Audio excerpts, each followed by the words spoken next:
Tomen su asiento, hermanos y hermanas.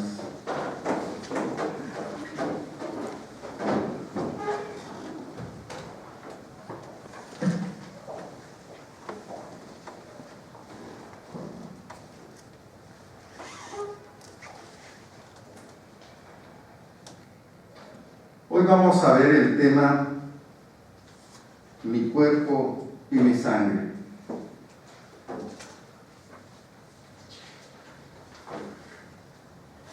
Como iglesia metodista, nosotros celebramos dos sacramentos y le llamamos sacramento a aquello que nuestro Señor Jesucristo instituyó. Y tenemos como sacramento el bautismo y tenemos como sacramento la Santa Comunión. Y son estos dos sacramentos los que nos ayudan a dar pasos de fe, a comprometernos delante de nuestro Dios. Y hoy queremos precisamente reflexionar sobre este sacramento de la Santa Comunión, que le llamamos Eucaristía, que le llamamos Santa Cena o Santa Comunión.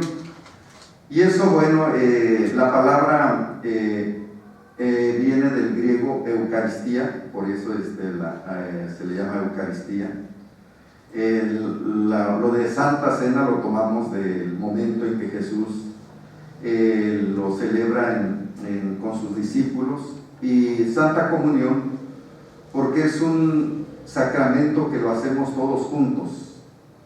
Y bueno, hay algunas recomendaciones que hace Pablo a la primera comunidad de Corintio. Esta ciudad de Corintio, que es una ciudad situada entre dos mares, para el tiempo de Pablo, con sus puertos, la ciudad de Corintio era el centro más importante del archipiélago griego, encrucijada de culturas y razas a mitad de camino entre Oriente y Occidente. Corintio tenía uno de los puertos más importantes, y por lo tanto en un puerto es donde llegan pues muchos barcos, mucha gente, y por lo tanto, como dice aquí, era la encrucijada o el encuentro de muchas culturas y razas. Es donde llegaba mucha gente, es también donde llegaban muchos pensamientos, muchas ideas. Y así son las ciudades cosmopolitas, ¿no? Las ciudades donde llega mucha gente y se construye por mucha gente, pues cada gente que llega, como decimos, es un mundo, ¿no? Y por lo tanto trae sus ideas, trae sus creencias, trae sus formas de vida, y bueno, y estas se van desarrollando. También en la ciudad de Corintio, su población estaba compuesta por 200,000 hombres libres y 400,000 esclavos. Dicen que la ciudad de Corintio tenía 8 kilómetros de recinto amurallado, 23 templos, 5 supermercados, una plaza central y 2 teatros, uno de ellos capaz de albergar 22,000 espectadores. En Corintio se daban cita los vicios típicos de los grandes puertos, la ociosidad de los marineros y la influencia de turistas llegados de todas partes lo habían convertido en una especie de capital como Las Vegas del mundo del Mediterráneo. Vivir como un corintio era sinónimo de depravación. Esto, bueno, dio como información de decirnos que la ciudad de Corintio, pues hoy nada que ver con nuestras ciudades, ¿no?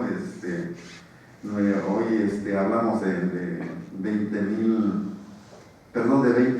millones aquí entre la ciudad y sus alrededores del Estado de México. para aquellas ciudades hoy se espantarían más, ¿no? Pero para el tiempo de Pablo, el año 50 más o menos, estamos hablando que Corintio tenía ya esta cantidad de habitantes, 200,000 habitantes, con sus, como decíamos, también con sus 400,000 esclavos, y de esta manera, le decía, por ser un lugar donde llegaba mucha gente, pues se daban no solamente las cosas buenas, sino también las cosas malas. Y en una ciudad donde se daban todo tipo de injusticias, de pecados, pues era natural que hubiera, le decía, gente diversa. Y allí es donde Pablo, en el año 50, va a establecer una de las iglesias, la iglesia de Corintio. Y bueno, esta iglesia de Corintio tenía sus propias situaciones complejas, donde el pobre de Pablo pues tiene que estar, escribe y escribe cartas para tratar de apaciguar todas las pasiones de discusión que se daban allí en la iglesia, porque recuerden que Pablo les tiene que hablar un poco fuerte en la carta y les empieza a decir, oigan, pues, ¿qué pasa con ustedes? Porque lo que hizo Pablo, bueno, fue y estableció la iglesia de Corintio, estuvo ahí con ellos más o menos 1 año, 8 meses, no es tiempo suficiente para enseñar a una comunidad cómo hacer las cosas, ¿no? Se requiere de mayor tiempo, pero Pablo lo que hacía en sus viajes misioneros era establecer una iglesia, y ya que estaba establecida una iglesia más o menos, pues dejaba a alguien ahí que medio sabía, encargado, y bueno, ya se iba a otro pueblo, a otra ciudad, y establecía otra iglesia.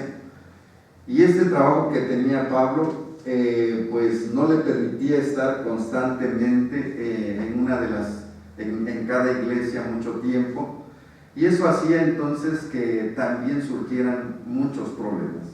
Recuerden que Pablo tiene constantemente que decir, oigan, pues ustedes, ¿qué les pasa? Son más carnales, es decir, pecadores, que espirituales, ¿no? Recuerden ustedes, tienen que sostener a los débiles, y había diferencias entre pobres y ricos, y ese problema les vino a causar. Estoy diciendo esto porque Pablo les tiene que escribir acerca de cómo se tiene que celebrar el santo sacramento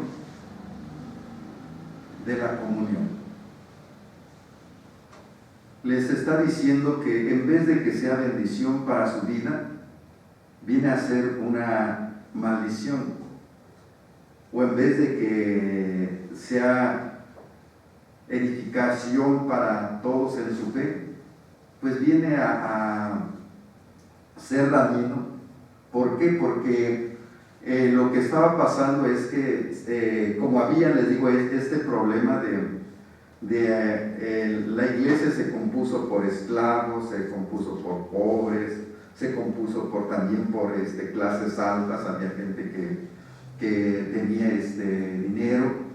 Y bueno, Pablo termina diciéndoles, oigan, pues, ¿qué les pasa? Porque a la hora de partir el pan y de celebrar la mesa del Señor, no se celebraba como hoy nosotros la celebramos. Hoy lo de nosotros es muy simbólico. En aquel entonces era que todos, lo que hoy le llaman fiesta ágape, donde todos traen su alimento, y bueno, y todo lo traen para todos, y todos comparten. De esa manera ellos celebraban su momento sacramental, y de esa manera pues todos participaban. Pero empezó a suceder que empezaron a separarse, empezaron cada quien a formar grupos, y entonces cuando llegaba el momento de celebrar este momento especial en la iglesia, pues sucede que algunos iban, dice, a hacer su grupo y comían antes, y entonces por lo tanto pues ya no se cumplía con lo que había establecido el Señor, de hacerlo de manera sagrada, de hacerlo de manera también unida, donde todos participaran, donde lo que imperara en ese momento era la unión y el amor entre unos y otros, y sobre todo el compartir, que ese era ese era el símbolo de la celebración tanto en el momento judío, como lo leímos, como en el tiempo del cristianismo, de estar compartiendo el pan y el vino para ese momento. Entonces, de esta manera, Pablo tiene que decirles que lo que ellos están haciendo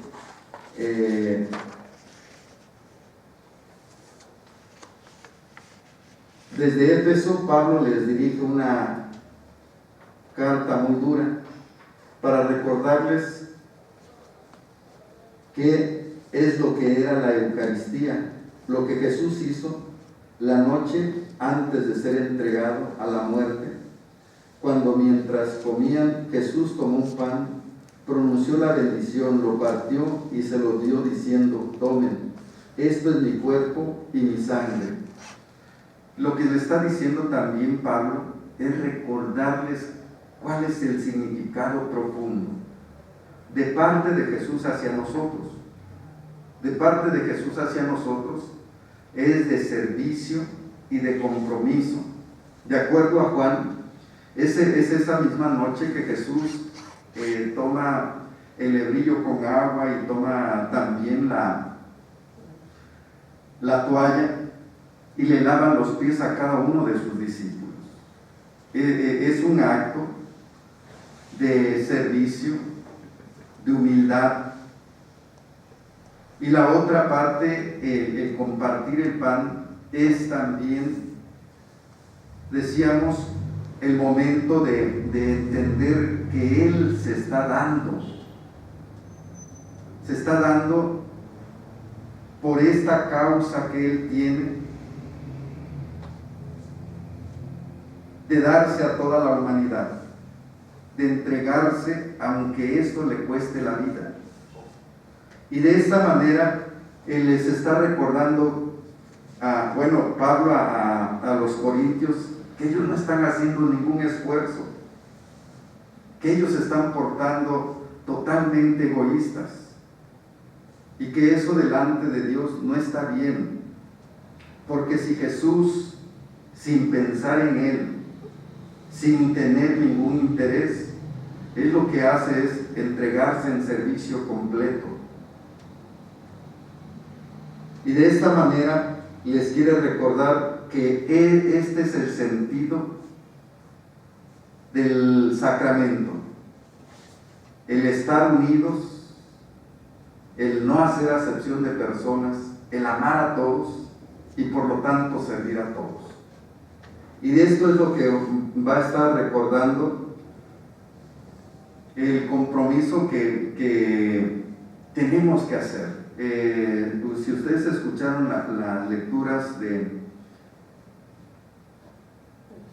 día de hoy en Éxodo, va en ese sentido: hacer un pacto con Dios. Y esto es lo que nos va a recordar también constantemente el que nosotros vengamos y participemos del sacramento. Tenemos un compromiso con Dios. Si nosotros queremos seguir a Jesús, tenemos un compromiso con Dios, con nadie más. Lo que nosotros hacemos es un compromiso con nuestro Dios.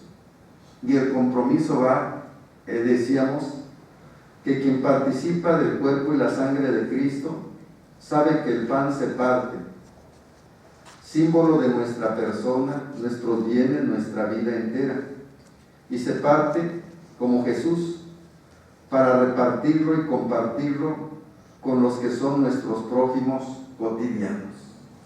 Es decir, cada vez que nosotros celebramos el sacramento, primero debemos entender que trae beneficios para nosotros.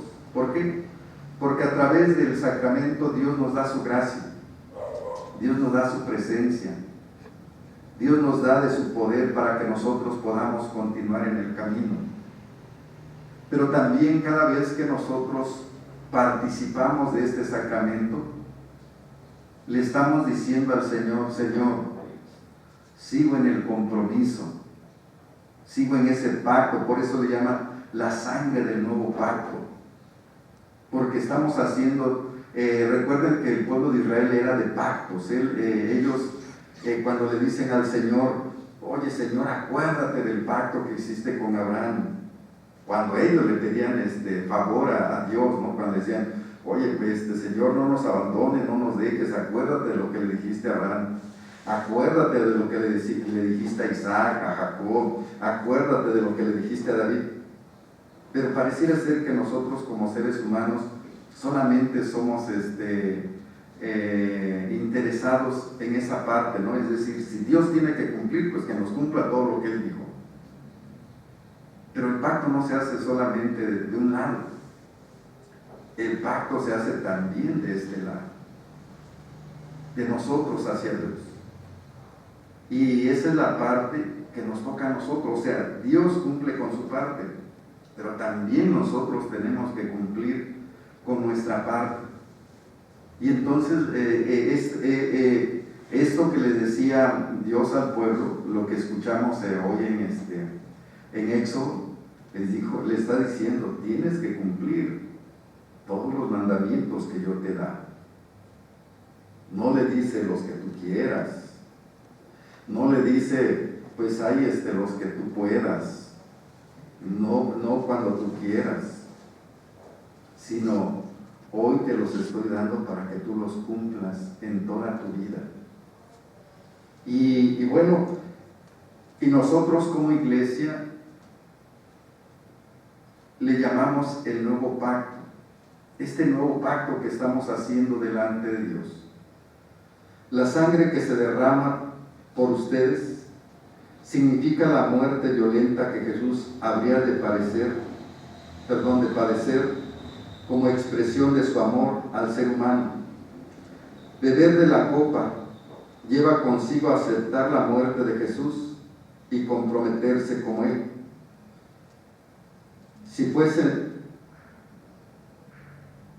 Comprometerse como Él por los otros. Esto es un nuevo pacto con Dios.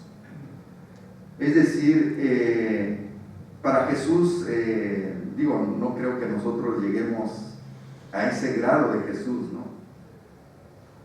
Aunque creo que sí hay personas que asumen ese compromiso, ¿no? De incluso llevarse o dar toda su vida en servicio para con los demás. Hay gente que de verdad está totalmente comprometida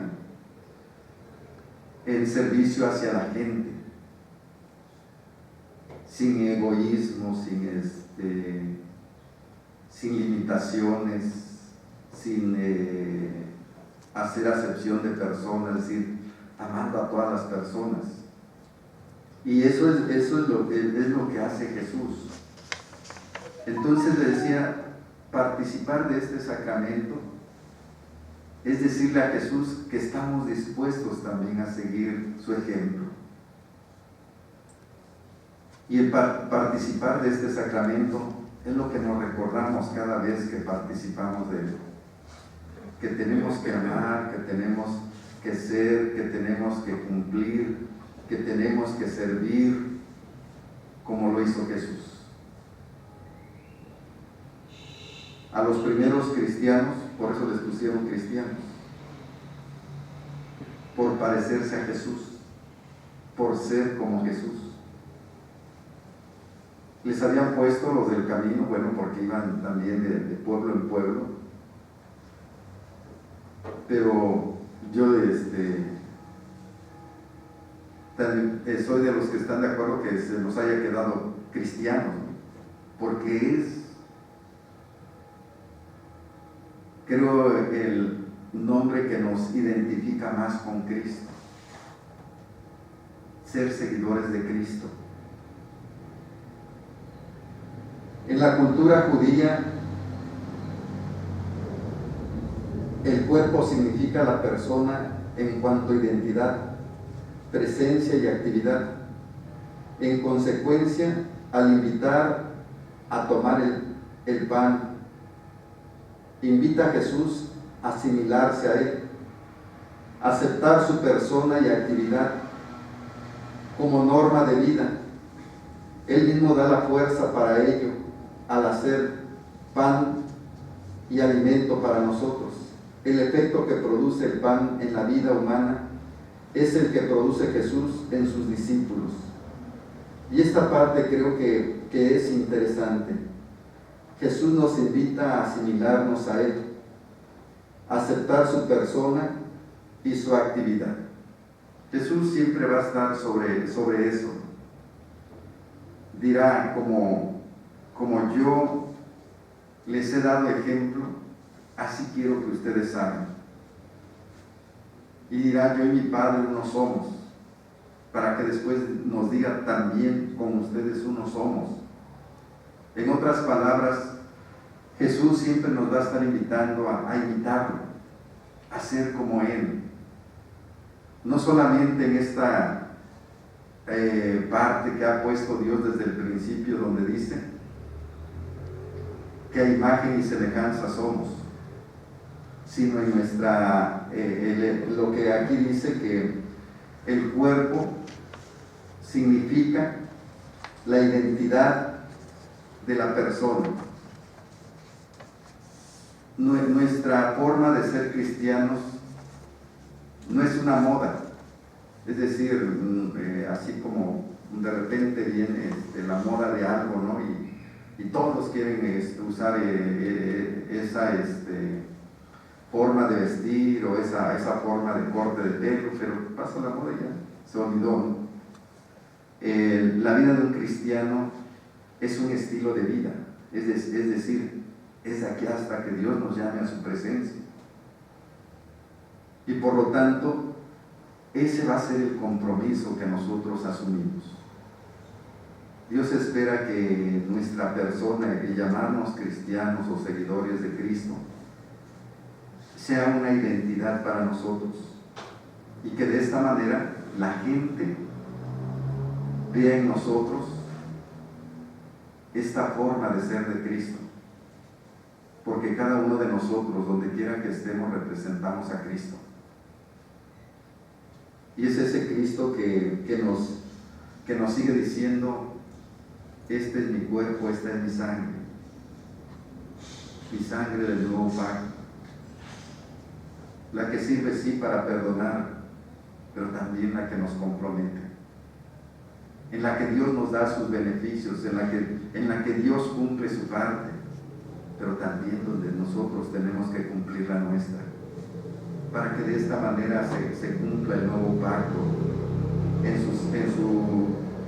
su cuerpo y en su sangre. Y pues, hermanos, lo único que le decía Pablo a los corintios es que lo hicieran con reverencia, que lo hicieran bien, que lo hicieran como Dios manda, sin divisiones, sin egoísmos, sino que todo se hiciera en amor, en perdón, en ayuda, en servicio, y que todos estuvieran dispuestos a eso, a servir, a darse. Y de esta manera, entonces el sacramento se convierte en una bendición para nuestra vida. Y hermanos, de verdad que Dios quiere darnos lo mejor en su sacramento. Y por eso, cuando participemos, pensemos en que Dios ha dado su promesa, que Dios ha dicho que nos va a bendecir, que Dios ha dicho que nos va a dar su gracia, que Dios nos va a dar su presencia, que Dios a través de Él nos va a dar salud, fuerza, ánimo. Pero también recordemos lo que nosotros le hemos dicho a Dios en compromiso. Que Dios nos siga bendiciendo, que Dios nos siga ayudando.